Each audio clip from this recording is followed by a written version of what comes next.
హరి ఓం. ఓం నమ శివాయ. భక్తులారా, ఆత్మబంధువులారా, మనము ఈ యొక్క భూప్రపంచం మీదకి ఏ విధంగా వచ్చామో మనకైతే అర్థం కాదు. తల్లి గర్భం నుండి వచ్చినాము, ఇవన్నీ తెలిసిందే. అవన్నీ మనము వాటి గురించి మనం తెలుసుకునే ముందు నా ఒక ఉద్దేశం ప్రకారం గురువులందరూ చెప్పేది కానీ, మనకి ఇతిహాసాలు, పురాణాలు ఇవన్నీ చూడండి, చదువుకునేటువంటి బాహ్యంలో బ్రతకడానికి కావాల్సిన గ్రంథాల కన్నా మనల్ని ముక్తి మార్గానికి, మన మంచి మార్గంలో నడిపించడానికి ఎన్నో వేల గ్రంథాలు మన దగ్గర ఉన్నటువంటి గ్రంథాలనంతా పరాయి దేశం వాళ్ళు పట్టుకుపోయినారు మన శాస్త్రాలని, ఇతిహాసాలని, కొన్ని రహస్యాలని ఇవన్నీ తీసుకెళ్ళిపోయినారు. కారణం అంటే వాళ్ళు ఏదో ఒక ఫార్ములా అయితే ఉంది. ఎందుకంటే భగవంతుల్లో ఐక్యమయ్యేటువంటి ఫార్ములా ఏదో ఉంది. మూలికలు కొంతమంది యోగులు, సిద్ధర్లు అంతా ఉంటారు. కొల్లిమలై అని ఉంటుంది తమిళనాడులో. అక్కడ కానీ కొన్ని ఇంకా రహస్యమైనటువంటి పెద్ద పెద్ద అడవులు ఉన్నాయి. అక్కడ ఉండేటువంటి ఋషి పొంగవులు వాళ్ళు చెప్పేటువంటి విధానం ఎట్లా ఉంటుందంటే, మెడిసిన్ తనే ముక్తి. ఎందుకంటే చూడండి, ఇంటికి కావాల్సినటువంటి ఒక కొలత తీసుకున్నప్పుడు ఆ కొలతకు కావాల్సినటువంటి ఆయము అంటారు. ఆయము అంటే దానికి సరిపోయేటువంటి ఎన్ని సంవత్సరాలకి ఈ ఆయం ఉంటుంది. ప్రస్తుతానికి ఈ ఒక నెంబర్ 98 సంవత్సరాలకి ఈ ఆయము, తర్వాత దీనికి ప్రాణశక్తి అని రోజు రోజుకి తగ్గుతుంది అని. అదేవిధంగా మనకు కూడా ఆయువుని పెంచేదానికి కదా ప్రాణాయామము. దానికి బాగా పొంతన చూడండి. అక్కడ ఆయం అంటా ఉన్నాడు, ఇక్కడ ప్రాణాయామం అంటా ఉన్నారు. ఇక్కడ కూడా మన ప్రాణాన్ని ప్రతిరోజు సాధన చేయడం వల్ల మనకి బాగా తెలుసుకోవాలి. మనం ప్రతిరోజు 24 గంటల్లో 21,600 సార్లు హంస కిందికి పైకి ప్రయాణం చేస్తూ ఉంది. దానంతటా అది జరుగుతుంది. మనం జరపకపోయినా అది జరుగుతుంది. కానీ మనం దాన్ని తెలుసుకుని కానీ నడిపించడానికి ప్రయత్నం చేస్తే, మీరు చూడండి, ఆ 21,600ని 600 తగ్గించుకోండి.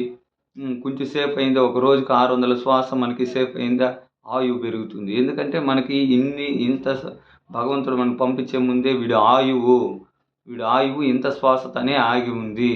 మనం చేసుకునే పుణ్యం. అందుకే ఒక గురువును ఆశ్రయించిన తర్వాత, అందుకే ఈ ఆధ్యాత్మిక విద్యలో అందరూ భక్తి కోసమో దేనికోసమో చెప్పేవాళ్ళు చాలామంది ఉంటారు.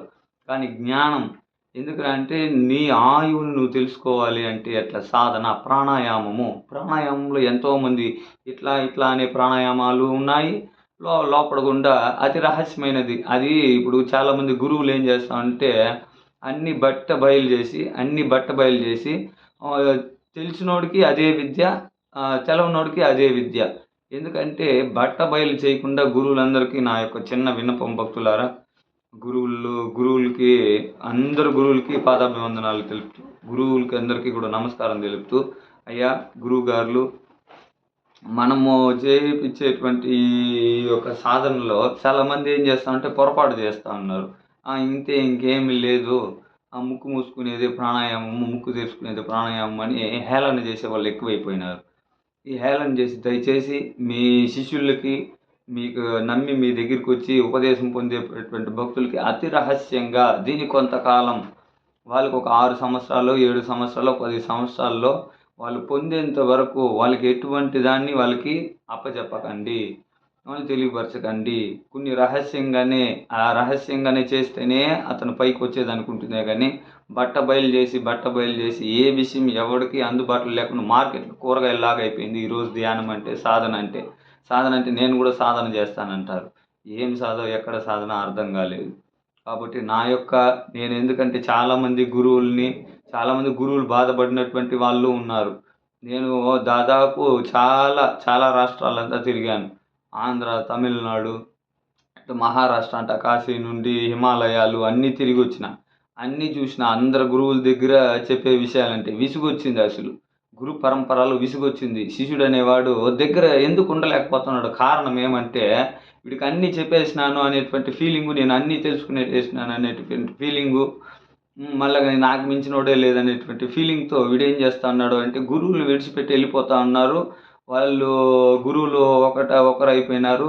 నమ్మి ఒక బిడ్డ మన పేరు నిలబెడతారనే ప్రతి గురువు వాళ్ళకి తగిన రీతిలో బోధ చేస్తూ ఉంటారు. వీళ్ళకి నడక రాంగానే అన్నీ విడిచిపెట్టి, గురువుల్ని విడిచిపెట్టి, అప్పటికే గురువు గారు మ్యాక్సిమం నాకు తెలిసినంత వరకు 10% చెప్పుంటారు. మిగతా ఇంకా 90% నేర్చుకోవాలనే భావన ఉండదు ఇతనికి. అన్నీ నాకు తెలిసిపోయిందని వెళ్ళిపోతా ఉంటారు.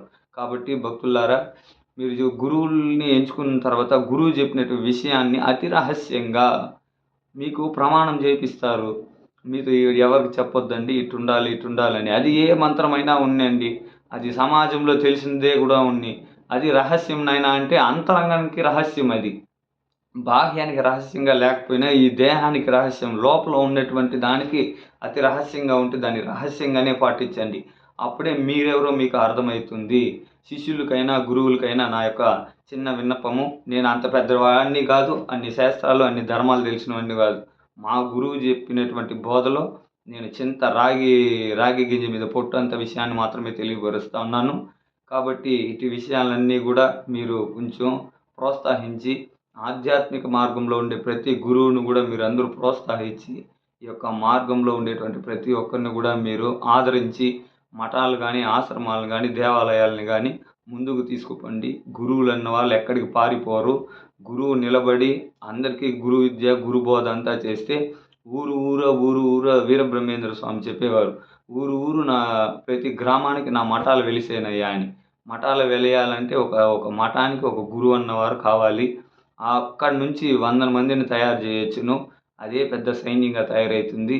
ఈ పొద్దు చూడండి ఎంతమంది వ్యసనాలకి అలవాటు పడిపోయి పిల్లోళ్ళంతా రోడ్ల మీద ఏ విధంగా ఉన్నారో చూడండి. తాగుడు, తిరుగుడు, అబద్ధాలు, దొంగతనాలు ఇవన్నీ.